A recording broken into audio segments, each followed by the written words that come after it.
is it? All right, so I have to call my cell phone company to make sure that this is still good, not stolen.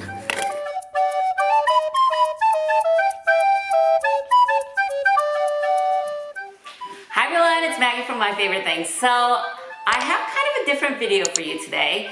I recently upgraded from iPhone XS Max to iPhone 11 Pro. And I wanted to talk to you about why I decided to upgrade. And this is not anything with technical, what each iPhone does, because I'm really technically challenged. And there are plenty of YouTube videos on that. But this is just my experience on why I decided to change. And I sold and bought my iPhones on eBay. And I wanted to tell you about my experience and what to look out for when you buy and sell on eBay, especially something as expensive as an iPhone. So here it goes. Okay, I had the iPhone XS Max for about a year. And during that time, I absolutely loved the size of the iPhone. But the problem I had was the weight. Now, weight was heavy, and I even felt it between my iPhone 6s Max and iPhone XS Max. The weight difference between those two large size iPhones were pretty significant. And I know that the 11 Pro Max is even heavier than the iPhone XS Max.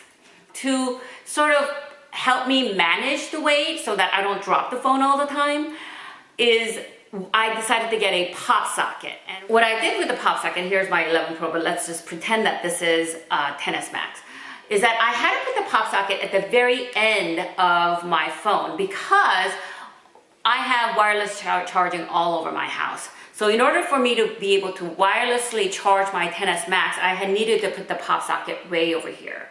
And when I did that, and even when I put it in the middle, but certainly when I put the pop socket at the very end and I put my hand like this, I was getting so much pain in between my fingers as well as my wrist. So I was getting these shooting pains. So I decided to get a loopy case, which was great because it sort of alleviated that stretching pain. And it was very convenient to use. The problem with loopy case is that I couldn't use my wireless charger. So here's my wireless charger. I thought I could. When it's flat like this and you put it like that, sometimes it looked like it was charging, but it didn't charge. And certainly when it was up like this and you try to put it like this or like that with an XS Max, it wouldn't stay. It would topple over. So I couldn't do any wireless charging. So I had to get all new regular plug-in charger for that. That in itself wasn't so bad. The third thing is that the 11 Pro has much better camera because the XS Max front camera has, I think, 7 megapixels, and the 11 Pro has 12 megapixels in the front camera. So I do a lot of vlogging and we do a lot of selfies when we go on trips, so I thought that might be good. And the last reason is because during our trip to Azores, and I will put the vlog of our Azores trip, we had a fabulous time, although I totally ruined my knee and I might need surgery. And my husband has the 11 Pro, and he used the 11 Pro with the gimbal, which is wonderful because it makes it very smooth so that you're not seeing a lot of jerky movements. And I use my XS Max with a regular selfie stick. It's just jerky. The quality of video, I could really tell the difference. But the thing that finally put me over the edge to try to sell my old phone and get a new phone was because I got an offer from eBay that they will charge only $10 final fee rather than their normal 9 or 10% they charge. And if I sell anything electronic, including cell phones, that they would give up to $40 in eBay coupon. So I listed it, and I'm going to talk to you now about eBay sale as a seller.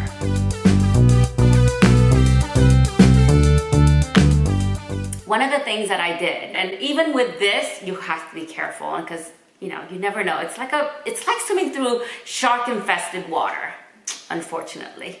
So here's what I did. I wanted somebody who's been on eBay, who has some kind of a history of buying or selling. When I listed it, I said that I wasn't going to sell it to anybody with less than 4, you can make up whatever number, positive reviews. So that's number 1. Number 2 is that I did not put my IMEI number, which is the special number that each phone has, just on the internet. If somebody asks me for it through messages, by eBay message, I gave it to them because I know that they'd have to verify the legitimacy of the phone that I was selling. But I took a picture of the box and stuff, but I crossed out the IMEI number. So third thing I made sure is that if anybody, and I've had people ask this through messaging, they wanted me to sell it to them, but ship it to a different address. That is a red flag. One more thing is that I also had people who offered me more money than what I was asking, saying, I'll give you $40 more if you ship it to this other address because my brother or whatever, mother is sick and I have to take care of him there. Whatever the case is, there's no way. Another time, like they would ask a question like, how do I pay? How do I pay? You just pay through eBay, PayPal.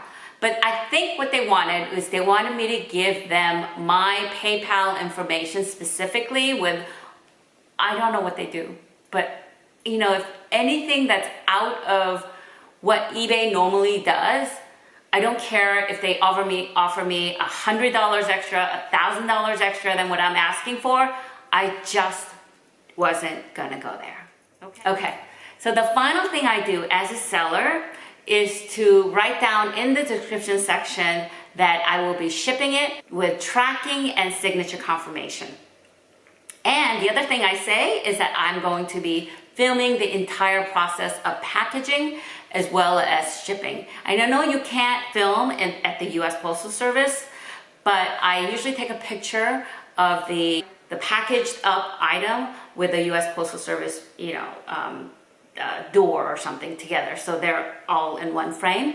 And the other thing I do is I actually stand in line to make sure that I have a receipt from the US Postal Service, and then I take a picture of the receipt that I got from the Postal Service as well as a picture of the package in front of the US Postal Service, and I message it to the buyer, letting them know that I have shipped it. Okay, so those are some of the things that I do to try to protect myself. One time, as a seller, I sold an item to a buyer who seemed to have positive reviews. I shipped it out immediately, and I got a notice from the buyer that evening saying, that wasn't me. I did not buy that. So I had to contact the US Postal Service and hoping that I could retrieve the item that I shipped out before it arrived at the buyer's address, and I was able to do that. So now what I do is after I sell, I certainly look at the buyer's profile before I ship it out, or if they have any kind of negative reviews, or if they haven't been on eBay for very long, I even call eBay and see if they know something that's not written there, because sometimes the profiles of the eBay members is not complete depending on how often they sell and things like that. So okay, so I listed my phone and within 12 hours it sold, and all of a sudden I had no new phone and I had sold my old phone.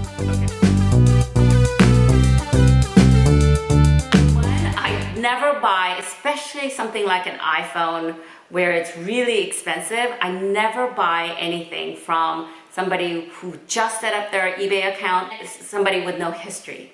So the second thing I do is that I ask questions to the seller. One of the questions that I ask definitely is the phone paid off? Are you still making payments?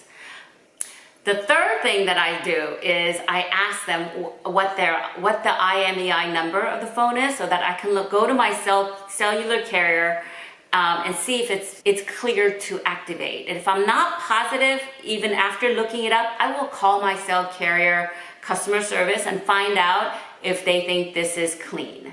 So the final thing that I do is that I also let the seller know that I'm going to be filming. And if it doesn't feel right, don't buy it because it's not worth the hassle. So I bought this phone for about $400 cheaper than the retail price. I got the 11 Pro, 512 gigabytes, brand new, in the original box with everything still. I mean, the person never took it out of the box. It's unlocked, which is yay, great, because I'll need a different SIM card when I go to Galapagos. So they didn't like the color, so they were selling it. They sold it with the Apple phone case, so I thought, yay! So here's an example of how I got scammed as a buyer. I bought an item that was very expensive. It was an electronic good, and when I received the item, the package was wrong. It was a very squishy material, like it was clothing or something. So I took a picture, opened it up, and I was able to show that it was a t-shirt. Shipped it back, got my money back. The second time, and that one, there was no tracking, there was no signature confirmation. The second time I got scammed, it seemed like it was gonna be real because it was an item that was shipped with signature confirmation. I signed for it. Luckily, I was smart enough to film myself opening it, and when I opened it, it was a book rather than a phone. The third thing that happened, and we didn't find out that we got scammed until later, is that we had purchased one of the software for our PC, and it looked like it came in like not opened at all. And we bought it, we got it, we thought, okay, we don't need it just now. We just let it sit on the shelf for many, many months. And finally, when we decided to use it, it wasn't working. They somehow made the packaging look real, and what was inside was a non-functioning software. Anyway, those are the 3 instances where I got scammed buying something on eBay. So those are the tips that I have on buying and selling on eBay, and the reasons why I decided to upgrade to 11 Pro. Okay, I hope you found this helpful. If you like this kind of video, please give this a thumbs up, and please consider subscribing to my channel for more video and click the bell notification.